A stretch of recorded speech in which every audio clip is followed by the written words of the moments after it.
Gente, eu tô empolgado porque foram 16, eu acho 16 ou 17 vídeos pra gente poder explicar as minúcias da energia na vida, né? E eu usei termos esotéricos, usei alguns termos básicos científicos, filosóficos, teosóficos, teólogos. Mas aí chega a parte que eu mais gosto, que é mônada. Primeiro eu vou explicar o que é mônada ou monada. Mônada, como eu disse lá na Árvore da Vida, né? Quando a manifestação está inteira aqui em Atzilut, tá? Que ela está inteira, porque você vê a Árvore da Vida está toda desenhada aqui, mas o espaço em branco todo a gente chama de Ein Sof. Isso vocês já entenderam. O Ein Sof, ele se percebe como ser, vocês também já entenderam, e aí cria uma consciência. Mas imagina uma consciência que se experiencia aos poucos. Esse fato do se experienciar aos poucos, se conhecer,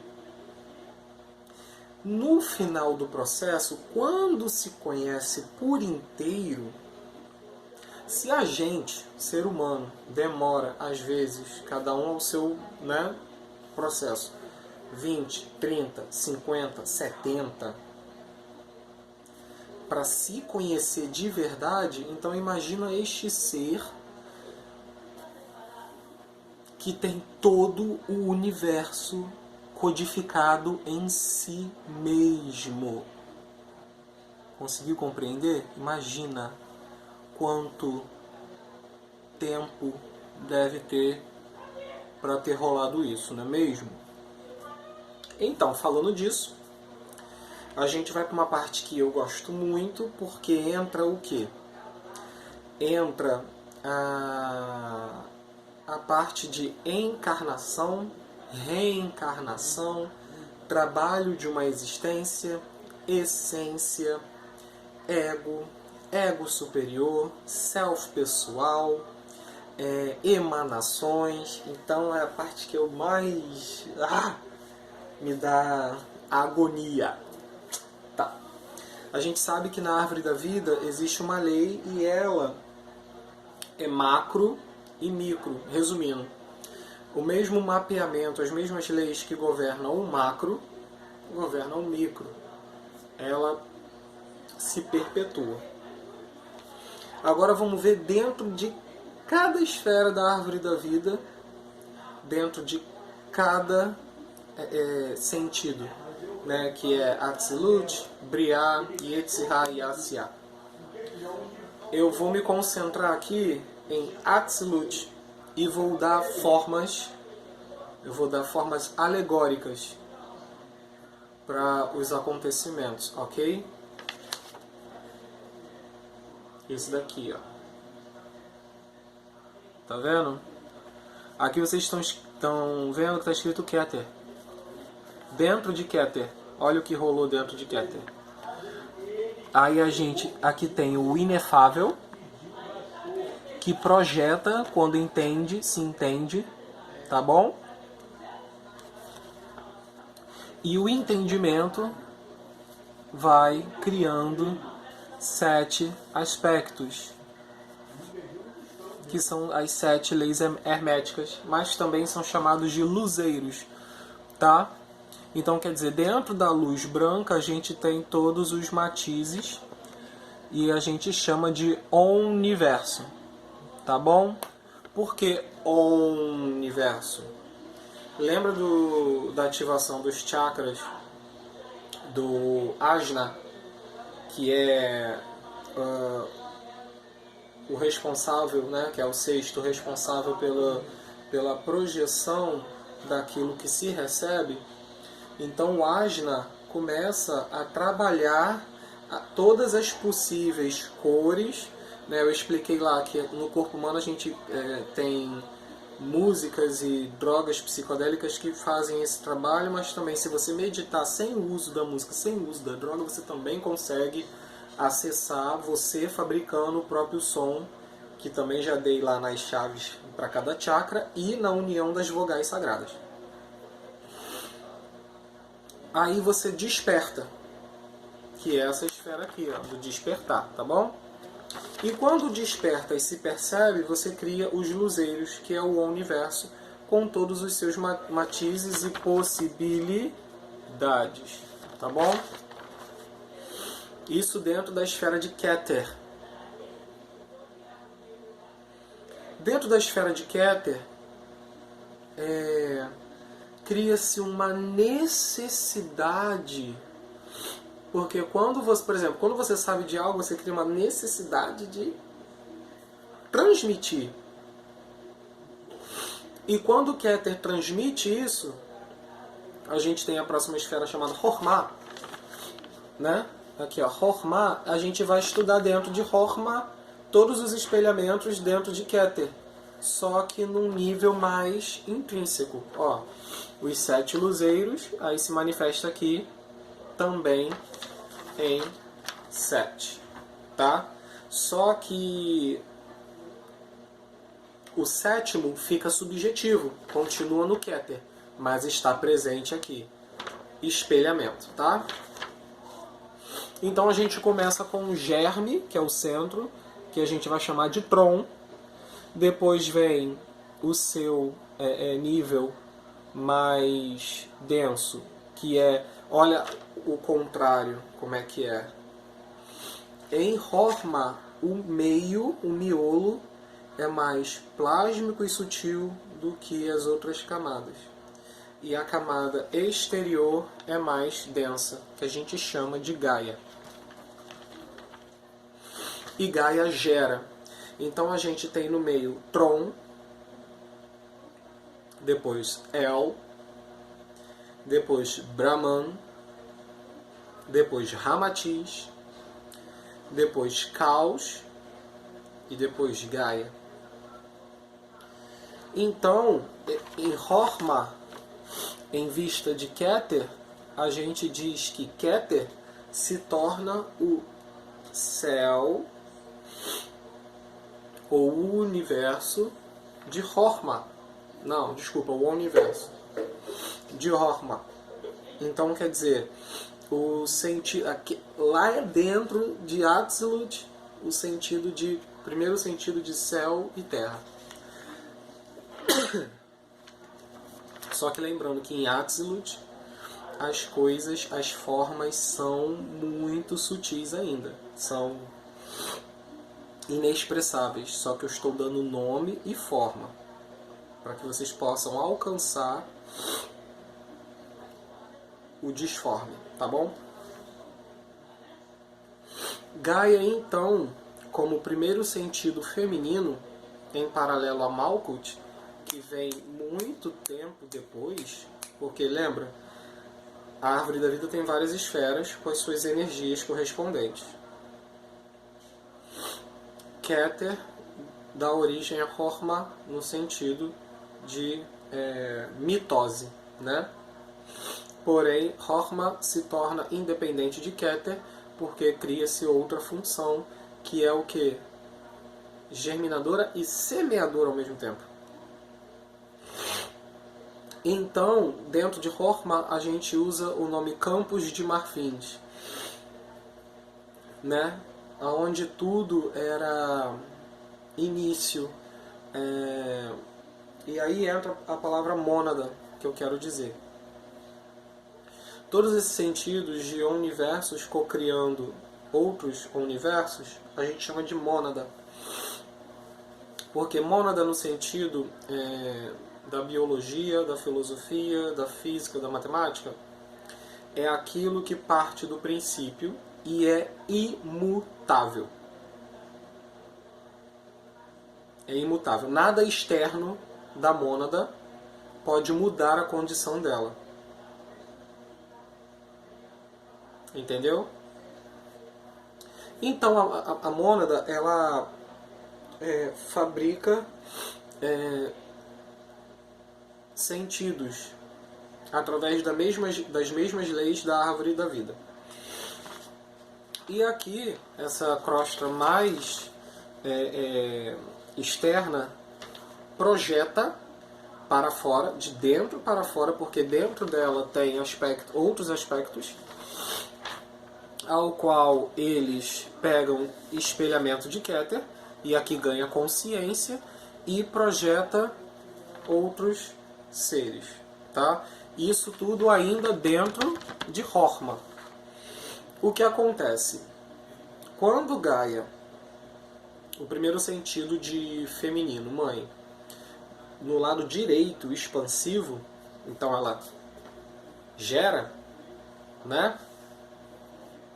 Ela cria os elementos primordiais da vida, que depois vão se juntar e criar outras vidas. Então vamos lá. Uranus, Cibele, Pontus, Óreas, Gea, Aéter, Erebus, Eru e Melquisedeque.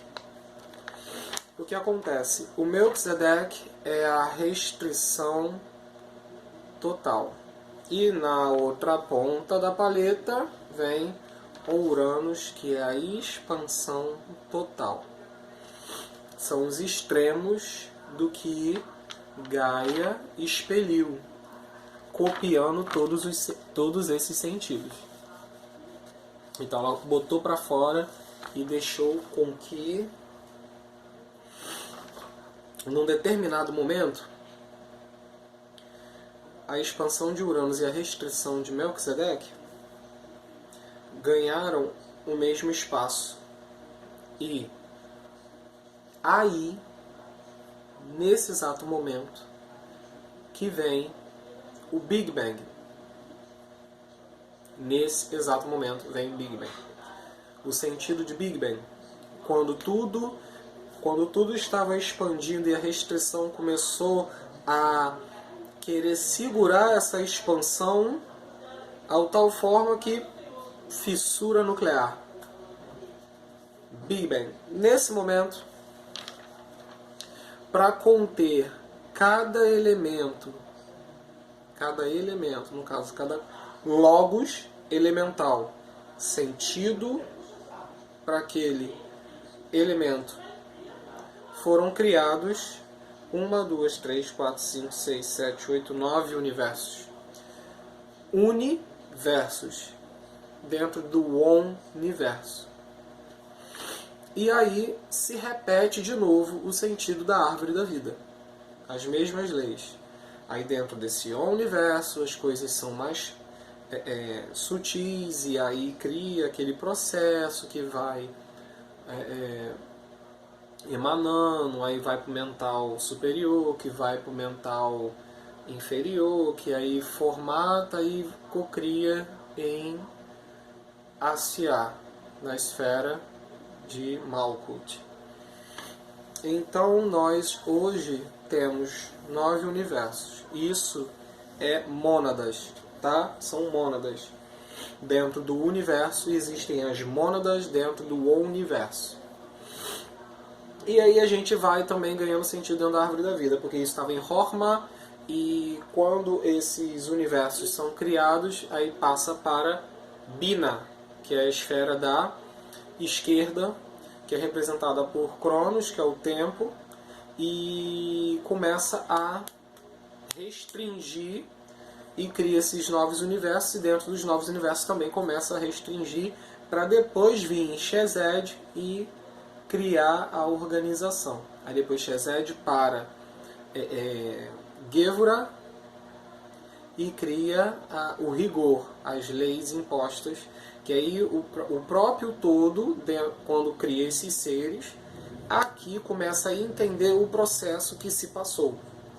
Por enquanto, o processo, como estava muito sutil e foi ganhando forma no mental superior, através de energia, depois começa a ganhar um certo entendimento em Gevura.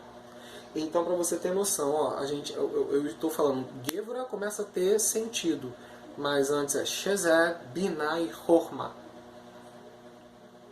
Então quer dizer, ó, o processo antes. Então aí começa a gente a ver as alegorias, né? Porque tudo é análogo. A gente precisa entender que se a gente não usa da ferramenta da analogia, da alegoria, a gente não consegue depois verbalizar como uma certa verdade aquilo que a gente precisa entender e ser entendido. E aí, esses seres, lá em Horma, que é espelhado através de Keter, a gente chama de mágios, tá? Ou, como eu disse, luzeiros. Então, cada um traz dentro de si um aspecto do divino. E quando você vai estudar as religiões, você encontra o nome de alguns até. E quando você vai estudar outras vertentes, você encontra o nome de outros nessas outras vertentes, mas é tudo a mesma coisa. Então a gente acaba aí começando a entender a primeira família da existência. E eles vão se organizando através de família. E nesse sentido, a gente entende que não existe bem e mal e apenas a natureza das coisas. Cobra não é má, dragão não é mal, lobo não é mal, abelha não é má, eles apenas agem conforme a sua natureza. Tá? Eu dei exemplo dos animais porque tem gente que tem pavor do bicho, sendo que o bicho ele tem as suas características para se defender. A gente, na verdade, tinha que ter medo do homem, né? Que o homem tem todo esse sentido, né? Tem toda essa clareza e faz o que faz porque, né? Enfim.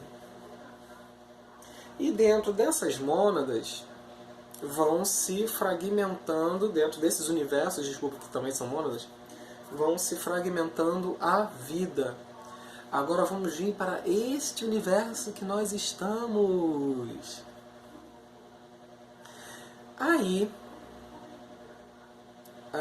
o primeiro sentido de razão, ou o primeiro sentido de os elementos oriundos lá e tal, aí começaram a se organizar por agregação, né? Dando peso e consistência aos elementos, e por repulsão, que tinham cargas parecidas, né? O que são diferentes agrega, os que têm carga parecida se repelem.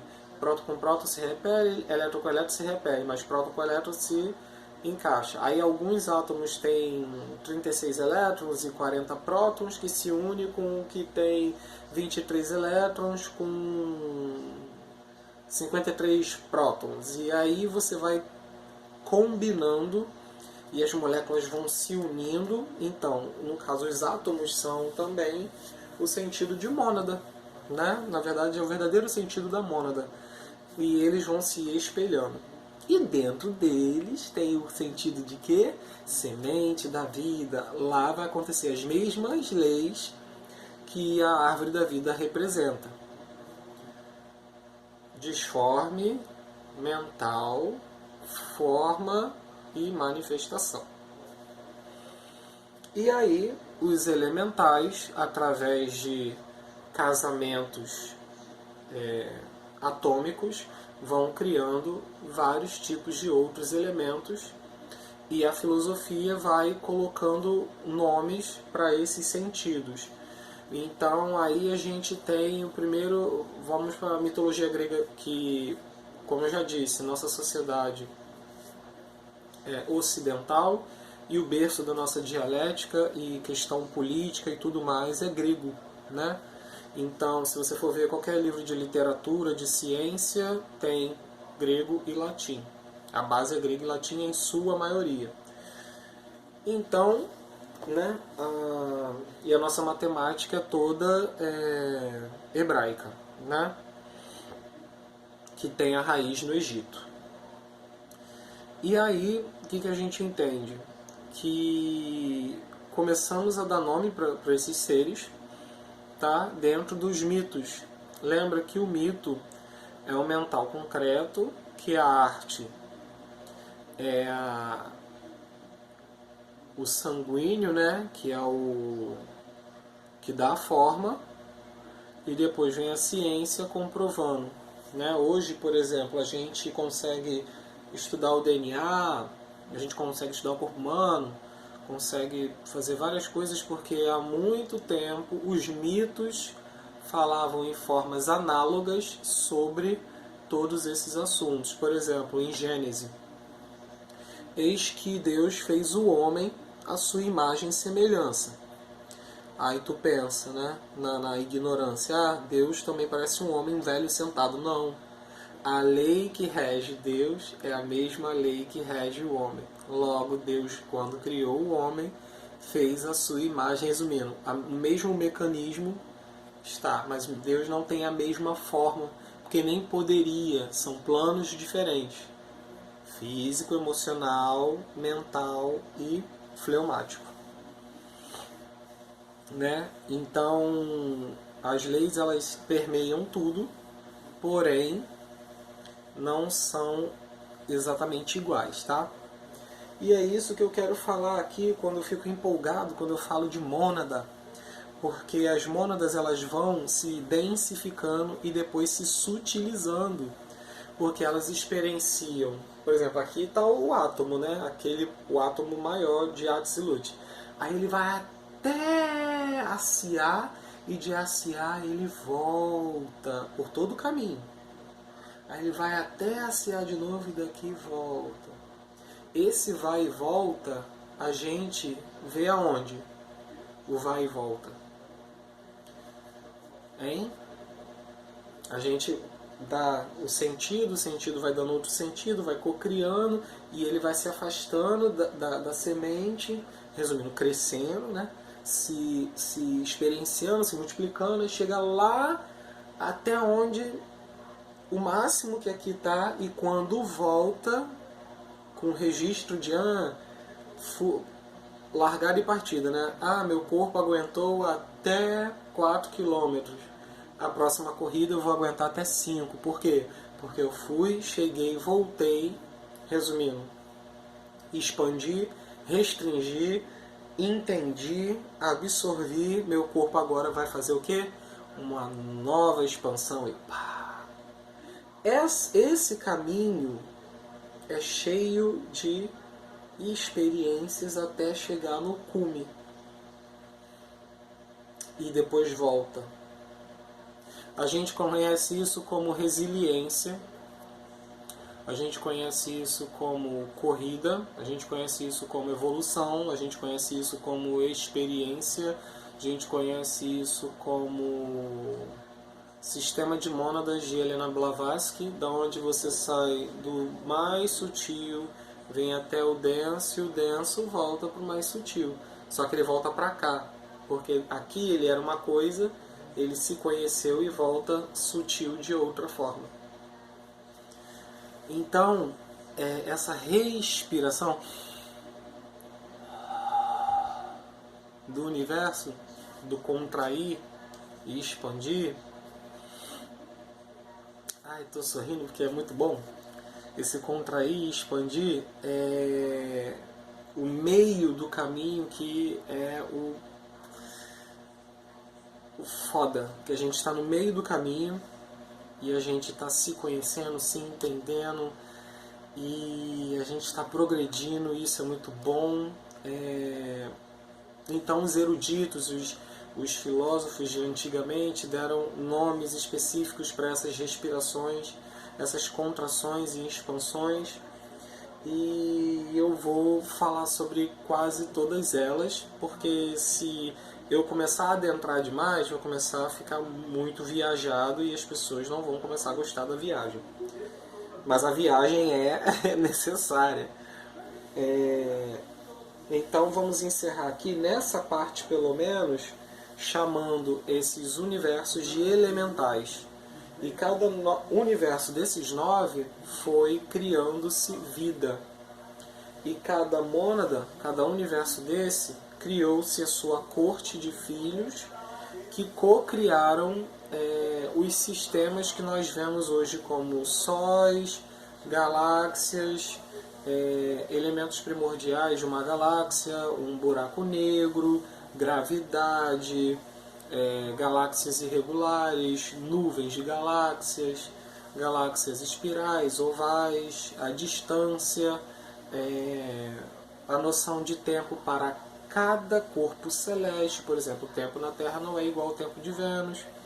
É um exemplo que eu estou dando. Então, a noção de tempo e cada planeta desse, cada possível planeta, vou dizer possível porque a ciência ainda, a nossa ciência, como eu já disse, no mito de Ícaro. Mito, Leonardo da Vinci pegou o mito e transcreveu na arte, Santos Dumont, inspirado pela arte de Leonardo da Vinci, ciência fez o avião. Então, da mesma forma, a nossa ciência ainda está tentando entender a complexidade do universo, porque ainda não entende ele, né? A gente está na Terra ainda, mas a gente tem muita informação vinda de Atzilut, né? Do nosso Atzilut. O nosso Atzilut é, nesse caso, Melquisedeque. Ele é o Logos que manda a informação, e a informação até chegar na gente demora um rolezão. E esse rolê de até chegar na gente tem outros seres que obedecem ao mesmo efeito da árvore da vida, né? Atzilut, aí depois mental superior, mental inferior, formação e manifestação. Então, às vezes as pessoas, eu quero ver disco voador, eu quero ver ET. Mano, você só vai ver se o seu cérebro se sutilizar, se você mudar. Porque se você ainda estiver preocupado, dando só atenção ao seu corpo físico, e não entender que ele é um paralelo aos outros corpos, vai ficar impossível você ter contato com um ser que não tem corpo físico, que ele está no plano da formação, por exemplo. E no plano da formação, você saber que existem 3 planos. Yesod, Hod e Netzah. E esses 3 planos dentro da formação têm vários tipos de formação. E esses corpos têm elementos diferentes do teu, que é físico, mais denso. Então aí tem a tabela periódica para você também pesquisar. Qual metal que se junto com X carga atômica, aí você vai estudando todas as possibilidades dos supostos corpos. Eu já disse, suposto, a gente não pode afirmar categoricamente aqui, porque a ciência ainda não comprovou, porque ainda está atrasada, mas você pode crer que em algum momento da existência humana vai se comprovar, tá bom? Então, quer dizer, aí entra o que está na moda, não é mesmo? Falar sobre ETs, né? E aí vocês vão entender o que é ET, né? Que na verdade você é um ET para um outro planeta que está lá vivendo de boas, tá bom? E aí vai entrar também a grande fraternidade branca e a organização dos planos espirituais segundo o kardecismo. E aí também vai entrar a mitologia grega, todas as mitologias que a gente pega para poder estudar essas energias atuantes e esses formatos de vida maravilhosos. Eu estou muito feliz. E é isso, tudo começa pelas mônadas, tá? Tudo começa como você entende que a mônada ela trabalha, tá bom? Ela tem um sentido aqui, aí ela foi experienciar, aí ela expande, aí ela tem por espelhamento coisas guardadas. Por exemplo, isso daqui, eu tenho esperma, porque minha ferramenta biológica é masculina. Dentro dali tem informações sobre mim. Só que eu também tenho informações dos meus antecessores, correto? Tá bom, aí eu vou passando isso. Só que eu não sou meus antecessores, eu tenho a informação. Entenderam agora? a lei que rege meus antecessores rege o comportamento das minhas células, que vai reger o comportamento da célula do meu esperma, que vai se encontrar com um óvulo, e vai criar um ser independente de mim, mas que reina as mesmas leis. Então, por isso que Deus fala, criei o homem à minha imagem e semelhança. Meu filho é a minha imagem e semelhança. Então, mas o meu filho está dentro do plano físico. Deus, quando criou o homem, ele estava num determinado grau e se manifestou em outro determinado grau. Então, o que acontece? A mônada é isso. E no próximo vídeo eu vou explicar o que são fractais de alma, tá bom? Que é uma coisa mais complicada ainda, né? Que é aí que você vai entender no sentido de tempo, o sentido da letargia do universo do universo da gente, do universo também, né? Porque a gente projeta, né? Em evoluir